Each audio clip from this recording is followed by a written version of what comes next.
अल्हम्दुलिल्लाह वकफ़ा वस्सलातु वस्सलाम मल्ला नबी अबादा वाला आलिहि व अस्हाबी अजमाइन अम्मा बाद क़ालल्लाहु तआला फ़ी महकमित तंज़ील औज़ु बिल्लाहि मिनश शैतानिर रजीम बिस्मिल्लाहिर रहमानिर रहीम व अन्नल मसाजिद लिल्लाह फला तदउ मअल्लाहि अहदा सदक़ल्लाहुल अज़ीम व सदक़ रसूलुन नबियुल करीम व नहनु अला ज़ालिका मिनश ஷாஹிதீன வஷ்ஷாக்கிரீன் வல்ஹம்துலில்லாஹி ரப்பில் ஆலமீன். அளவற்ற அல்லாஹ்வினும் நிகரில்லா அன்புடையமாக எல்லாம் உள்ள அல்லாஹ்வின் திருப்பெயரால் துவங்குகின்றேன். சாந்தியம் சமாதானமும் எம்பெருமானார் ரசூலை கரீம் ஸல்லல்லாஹு அலைஹி வஸல்லம் அன்னாரின் மீதும் அன்னாரை பின்பற்றிய சத்திய சஹாபாக்கள் தாபீன்கள் தபே தாபீன்கள் குறிப்பாக இந்த ஃபஜர் தொழுகைக்கு வருகை தந்திருக்கின்ற நம் அனைவர்களின் மீதும் அல்லாஹ்வின் அருள் என்றென்றும் நிறவட்டமாக ஆமீன். கண்ணியமிகு அல்லாஹ்வின் நல்லடிகளே, அல்லாஹ் தஆலா இந்த மனிதனை படைப்பதற்கு முன்பு அவனை வணங்குவதற்காக ஆலயங்களை அமைத்து விட்டான். அல்லாஹ் மனிதர்கள் இந்த உலகத்தின் மண்ணில் வருவதற்கு முன்பே அல்லாஹ் தஆலா மஸ்ஜிதுகளை உருவாக்கி விட்டான். மஸ்ஜித் என்பது அல்லாஹ்வுக்கு மட்டும் தான் சொந்தம். இதில் யாரும் என்ன செய்ய முடியாது, உரிமையை கொண்டாட முடியாது. எல்லா பொருளுக்கும் உரிமைதாரர் இருக்கின்றார்கள், ஆனால் மஸ்ஜிதுக்கு மட்டும் இந்த உலகத்தில் யாரும் உரிமைதாரர் இல்லை, அல்லாஹ் தஆலா.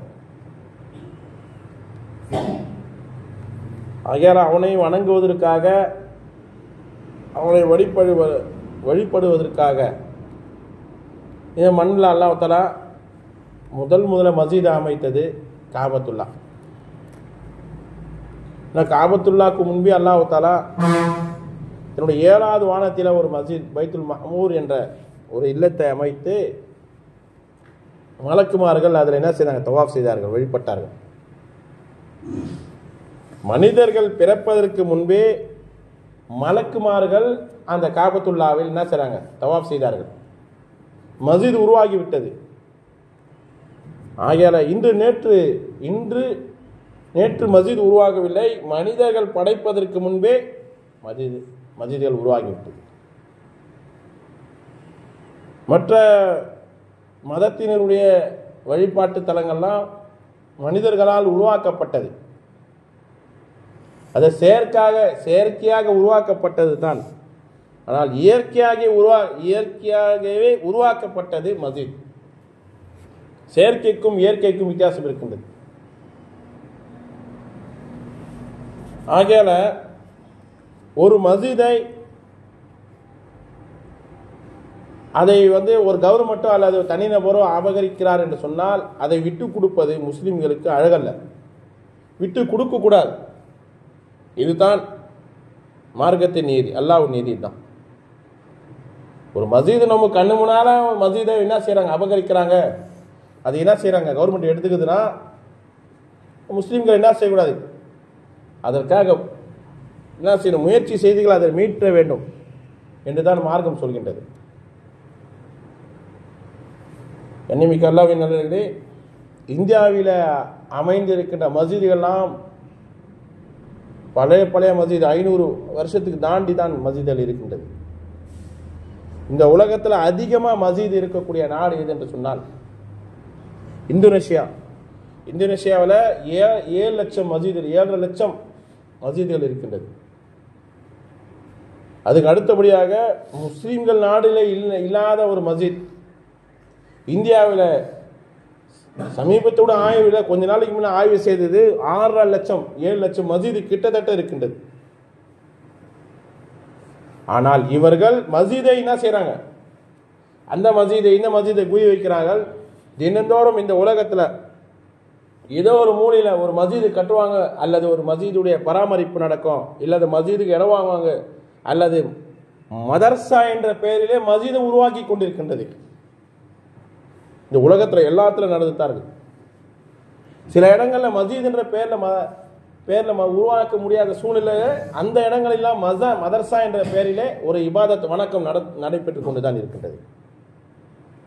ஆனால் இவர்கள் அந்த மஸ்ஜிதை வழக்கு தொடர்ந்து என்ன செய்யலாம், நம்ம கைப்பற்றி விடலாம் இவர் நினைத்து கொண்டிருந்தாலும், ஆனால் உலகம் எங்கும் நிமிடத்திற்கு நிமிடம் ஒரு மஸ்ஜித் திறந்து கொண்டு தான் இருக்கின்றார்கள், திறக்கப்படுகின்றது. 7 லட்சம் மஸ்ஜிதை கொண்ட இந்தோனேஷியா, அதுக்கு அடுத்ததாக உலக முஸ்லிம் நாடுகளிலே சவுதியிலே ஒரு 3 லட்சம் மஸ்ஜித் தான் இருக்குதுன்னு தான் ஒரு ஆய்வு. கல்ஃப்லாம் சேர்ந்து கூட ஒரு 3 லட்சம் மஸ்ஜித் தான்.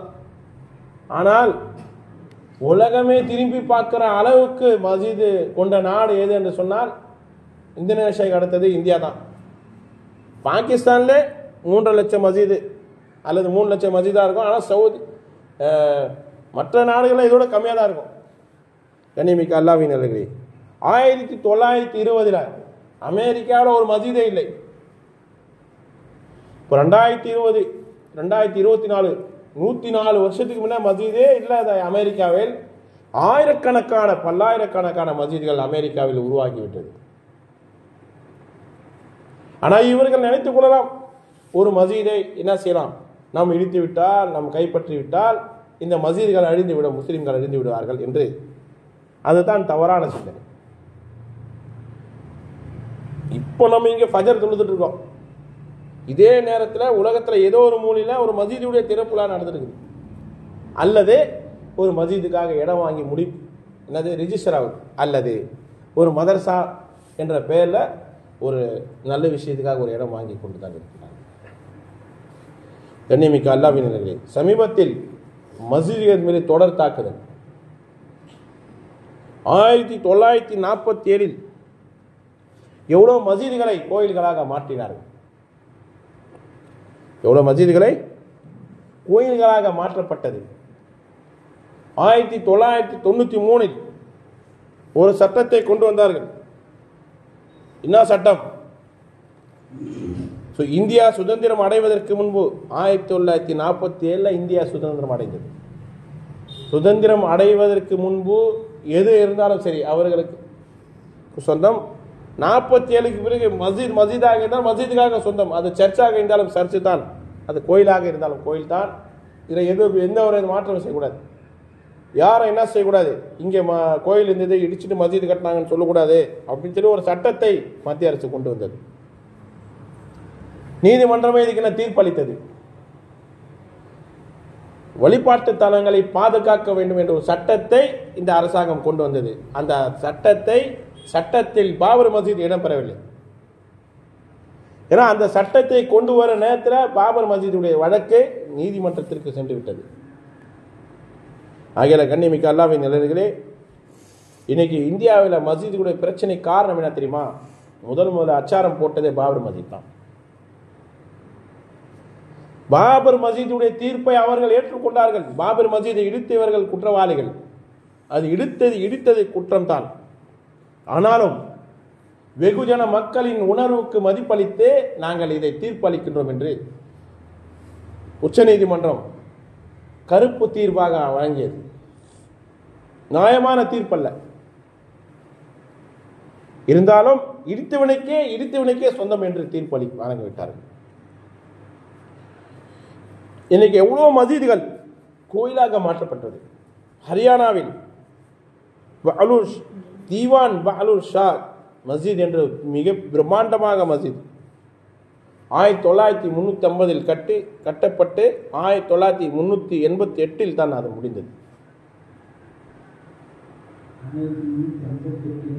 388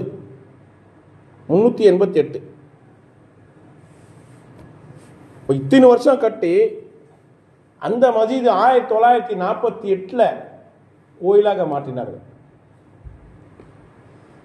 கோயிலாக. ஏன்னா அப்போ இந்தியாவும் பாகிஸ்தானும் பிரிந்தது. அப்ப இருக்கிற முஸ்லிம்கள்லாம் அங்க ஹரியானாவில் இருக்கின்ற முஸ்லிம்கள் எல்லாம் புலம் பெயர்ந்து பாகிஸ்தானுக்கு சென்று விட்டார்கள். அந்த நேரத்தில் இரவோக இது விரிப்பிடித்தவர்கள் சங்கிகள் என்ன செய்தாங்கன்னா ஒரு சிலையை வைத்து விட்டார்கள் மெஹராபில். அதன் விளைவாக அது இன்றும்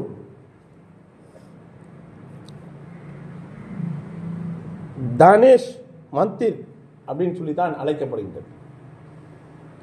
எந்த ஒரு கோயிலையும் நீங்க மினாரா பார்க்க முடியாது, ஆனா கும்பது பார்க்கலாம், கும்பா பார்க்கலாம்.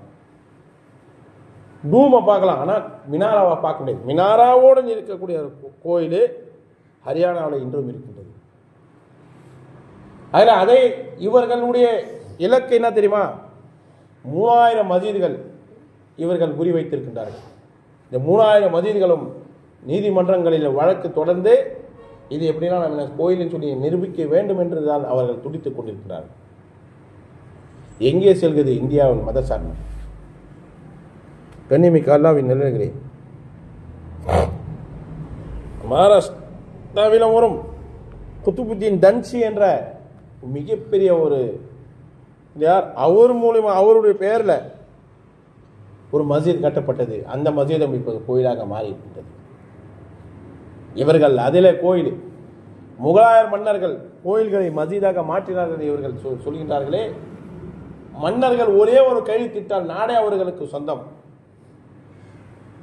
முகலாய மன்னர்கள் இவ்வளவு கோயில்களுக்கு மானியங்கள் வழங்கி இருக்கின்றார்கள். எண்ணற்ற கோயில்களை தத்தெடுத்திருக்கிறார்கள். இவர்களுக்கு கோயிலை இடித்துத்தான் மஸ்ஜிதை கட்ட வேண்டும் என்று முகலாய மன்னர்களுக்கு என்ன தேவை? ஏன்னா எவ்வளோ நாடே ஒரு கையெழுத்து போட நாடே சொன்னோம், கோயில் இருக்கிற இதில் தான் மஸ்ஜித் கட்டணும்னு சொல்லி என்னமே எதுவுமே என்ன இவங்களுக்கு என்ன தேவை இருக்கின்றது? இது மஸ்ஜிதுடைய சட்டத்துக்கு புறமானாமல் அது போய் மஸ்ஜிதுக்குன்னு ஒரு சட்டத்திட்டம் இருக்கின்றது. ஒரு மஸ்ஜித் உருவாக்குறதுக்கு ஒரு சட்டத்திட்டம் இருக்குது. பட்டா இடத்துல தான் மஸ்ஜித் உருவாக்கணும்.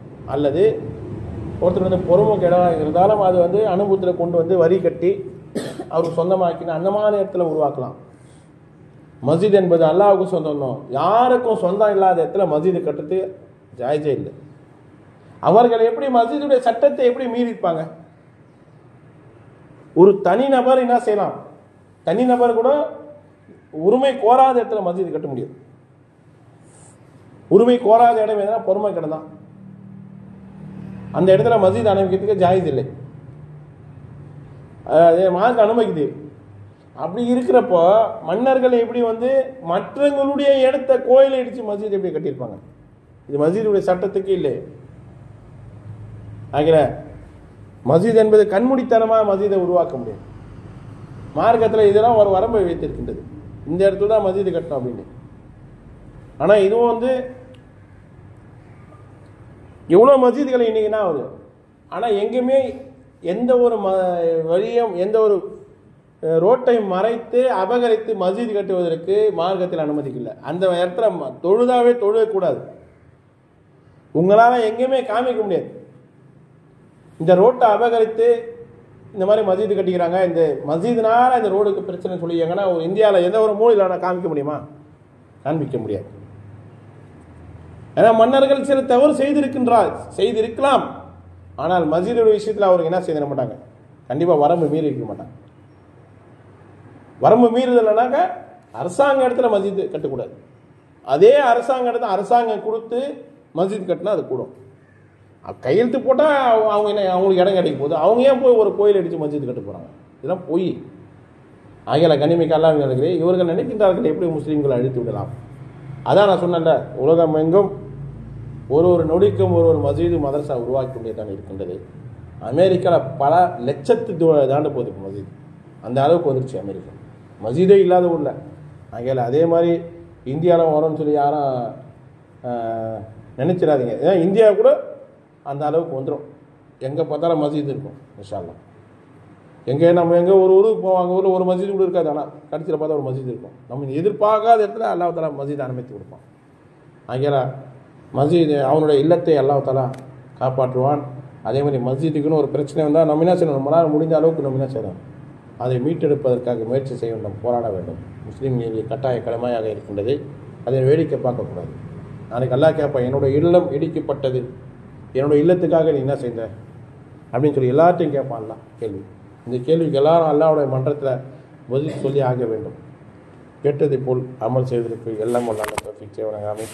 வாக்கில் தாவானா அல்ஹம்துலில்லாஹி ரப்பில் ஆலமீன். அஸ்ஸலாமு அலைக்கும் வரஹ்மத்துல்லாஹி தஆலா வபரகாத்துஹு.